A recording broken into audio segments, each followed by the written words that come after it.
Proclamação do Evangelho de Jesus Cristo segundo João. Glória a vós, Senhor.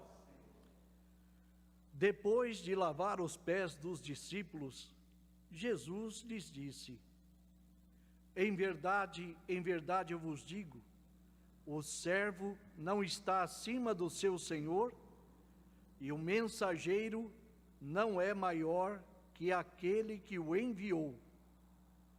Se sabeis isto, e o puserdes em prática, sereis felizes. Eu não falo de vós todos. Eu conheço aqueles que escolhi. Mas é preciso que se realize o que está na Escritura. Aquele que come o meu pão levantou contra mim o calcanhar. Desde agora vos digo isto, antes de acontecer, a fim de que, quando acontecer, creais que eu sou. Em verdade vos digo, quem recebe aquele que eu enviar, me recebe a mim, e quem me recebe, recebe aquele que me enviou. Palavra da salvação. Glória a vós, Senhor. Que as palavras do Santo Evangelho perdoem os nossos pecados. Amém. Queridos irmãos e irmãs, nós nos encontramos hoje para rezarmos esta semana, esse tempo tão bonito que o Senhor nos dá dentro da Páscoa. E hoje, de uma maneira toda particular, o Senhor nos exorta a uma dinâmica de serviço. Que bonita esta ação do servir, diferente somente da expressão operário, o operário e o servidor. Duas realidades aqui que ele vai colocar bem diferenciada para que a comunidade entenda verdadeiramente esta realidade querida por Jesus. A outra realidade é a que nós estamos celebrando, a memória de Santa Catarina de Siena, que é tão importante, uma grande doutora da igreja. E é interessante a gente falar de doutor da igreja, porque quando a gente fala dos doutores da igreja, tem, lógico, os doutores da igreja que estudaram, fizeram faculdade, tiveram as suas graduações e se tornaram doutores, e também da igreja. Mas também tem os doutores da igreja, como Santa Catarina de Siena, que não estudou, e é reconhecida como doutora da igreja pela sua mística e, acima de tudo, pelo seu compromisso enquanto cristã, enquanto uma mulher. Foi uma pessoa, uma personalidade muito importante, uma mulher de garra, e também uma grande cristã.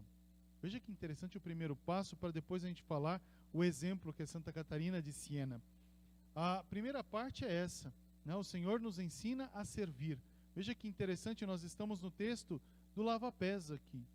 Jesus, antes de fazer toda a dinâmica da ceia da Páscoa judaica, e na Páscoa judaica instaura a Páscoa cristã, a nossa Páscoa, ali ele faz uma dimensão de serviço, ele lava os pés dos apóstolos. O lavar os pés dos apóstolos ali é a dinâmica tão profunda que o Senhor fala: olha, se você quer ser grande, seja o servidor de todos. Diferente do operário. Ele não deixou o escravo, por exemplo, lavar, embora o escravo tinha uma dimensão muito grande de servo, mas ele não quis que lavasse, ele mesmo tomou a postura e lavou exatamente para dar a dimensão própria do servir. Então, quem é de Deus, quem pertence a Deus, é chamado a estar nessa oblação, nesse serviço pleno, diferente de um trabalho, de uma ação somente operária. A dimensão operária é o quê? Você entra, você tem horário, você cumpre o seu horário e você vai para casa. Está certo. A dimensão do serviço vai um pouco mais além do que isso.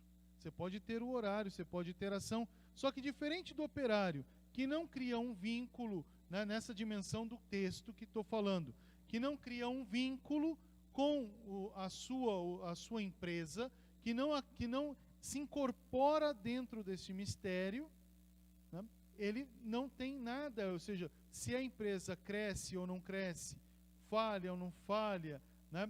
Progride ou fale, para ele pouco importa. O importante é que ele receba, diferente do servo. O servo é aquele que vai fazer parte do todo e vai crescer junto. Vai dar para si dignidade e vai trazer dignidade aonde ele está. Faz por amor, não só por um compromisso de horas, mas por amor àquilo que exerce. Então Jesus Cristo nos ensina que na dimensão da fé, nessa realidade de igreja, de comunidade, a comunidade, nós não podemos fazer algo simplesmente por fazer. Você não pode rezar por rezar, ou rezar por uma dimensão de compra e venda, né? Então, se eu preciso de Deus, eu procuro a Deus, rezo para Deus, Ele resolveu o meu problema, então estou quite com Deus, posso seguir minha vida tranquila. E só vou lembrar de Deus quando o calo apertar. É a dimensão do operário. A dimensão do servo é aquele que reconhece a vontade de Deus, sinto o prazer de estar na casa de Deus, ou seja, ser casa de Deus, rezar com o Senhor, se colocar a serviço dos irmãos, a doação, a alegria de poder servir, de poder ser útil, né? Sem querer receber alguma paga. Olha como é diferente a realidade, é diferente a ação, né? Não quer dizer que o operário não seja bom, não é essa a intenção que Jesus Cristo está querendo dizer ali no texto, mas ele está exortando aos discípulos a não fazer do seu discipulado uma empresa, a não fazer do seu discipulado uma ação operária, porque daí o que seria? O operário recebe o seu salário, mas o Filho do Homem não tem onde reclinar a cabeça, porque o Senhor chamou, tá? A dinâmica é diferente. Não foi o discípulo que chegou até Jesus e entregou um currículo. Olha, trabalhei como discípulo lá de João Batista, estou aqui feliz, ó, aqui está meu currículo, sou formado nessa e nessa área, aqui está tudo bom, feliz, ó, salário depois a gente discute, né? É interessante isso, porque quando a gente vai assim, a gente fala, não, quando a gente quer um emprego, a gente fala, não, depois a gente conversa sobre isso, né? Quase como se fosse um detalhe, mas é o essencial. Jesus não recebeu o currículo de ninguém. Jesus chamou, vem e segue-me. Depois enviou, ide e fazei todos discípulos meus, batizando em nome do Pai, do Filho e do Espírito Santo. Deus, quando te constituiu pessoa, Ele te chamou pelo nome. Tu és dele. Olha que expressão forte essa. Tu és dele. Mas para que Ele te chama? Ele te chama para que tu possa ser presença dele aonde você está, por mais difícil que possa ser. Tu tem que ser a alegria de Deus, perseverança em Deus, certeza de Deus. Judas não conseguiu fazer isso. Vocês lembram? Judas não conseguiu ser presença de Deus, segurança de Deus, porque estava voltado numa dimensão só dele. As necessidades que cabiam para a realização do seu eu. E esqueceu que quem o chamou foi Cristo. Quase como se Cristo tivesse que ter a obrigação de satisfazer as suas vontades libertadoras. Então mudou o papel e se perdeu. A gente na vida não pode se deixar perder pelas preocupações somente. Elas estão, mas se eu colocar Deus na frente, se eu colocar Jesus em meio, se eu acreditar, se eu dialogar, sentido oracional, se eu dialogar com Deus e perseverar, acreditar, Ele vai me ajudar, Ele vai me dar forças. Basta a gente rezar o cotidiano hoje. Às vezes a gente fala assim, puxa, está tão difícil a vida, está tão difícil a nossa história, está tão difícil esse mundo de meu Deus, parece que o fim do mundo está chegando, né? Não é assim que os mais desesperados falam? Né? Chegou o fim do mundo, agora acabou. Isso é coisa do desesperado, né? Mas olha para a realidade. Deus te conduziu até aqui.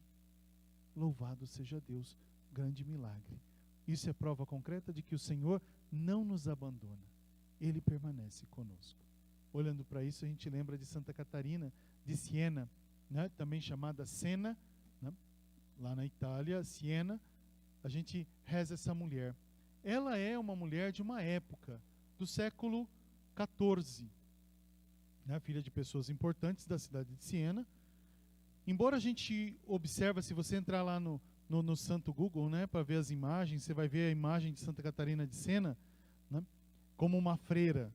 Ela nunca foi freira, ela foi leiga. Ela fez uma consagração laical das virgens. E naquela época, como a gente está falando de um período medieval, a moda era véu na cabeça, né? As mulheres andavam com véu, com o chamado cobre pescoço, então sogolo, né? Muitas das mulheres, isso era roupa da época. E também as religiosas usavam essas roupas, porque elas usavam as roupas que eram mais baratas, e aí foi formando o hábito. E essa roupa, esse modelo mais medieval, ficou mais voltado aos religiosos. Depois foi tendo a modernidade, né? Foi tirando uma parte ou outra, e hoje Deus me livre e guarde até como fica, né? Mas observa que coisa interessante o fato, né? Santa Catarina, ela era leiga, ela não era religiosa. Ela era uma leiga consagrada. Fez um voto de consagração da sua virgindade, como até hoje existe na igreja, embora não é muito divulgado, né? Não é muito rezado essa vocação. Depois ela entrou numa dinâmica, né? Sendo ali, ela fez o voto dentro de uma comunidade dominicana, né? Então tem toda uma realidade ali colocada, né? Por isso que talvez colocada como uma religiosa, mas leiga. E eu falava do doutor da igreja, ela é doutora da igreja. Por que ela é doutora da igreja? Porque, primeiro, era uma mulher que entendeu o mistério de fé. Ela falou uma vez para o seu diretor espiritual uma coisa muito importante. Ela falou assim: eu quero que Deus nunca deixe de me dar a oportunidade de entrar na minha cela e ali rezar. Para nós, cela consiste somente num cárcere.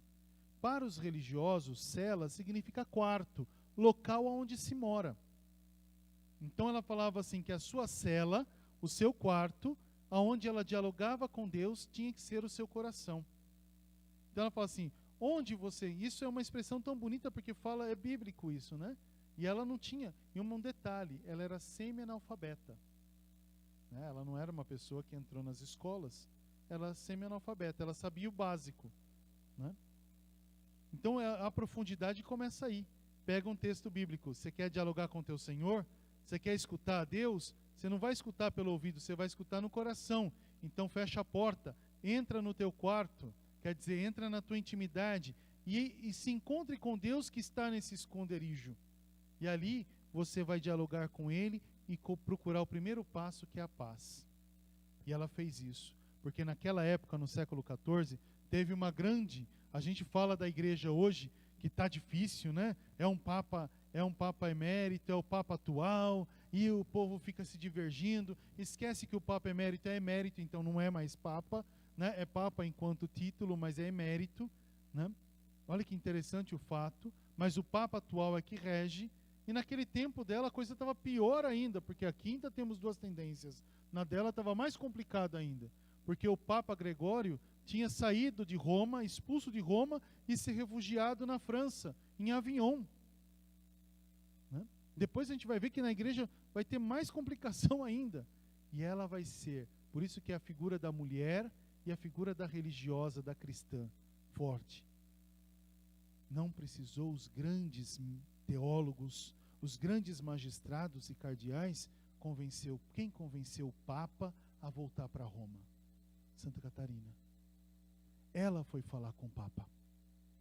Ela, leiga, interessante, né? Não foi um cardeal que trouxe o Papa para Roma, mas foi uma leiga, Santa Catarina.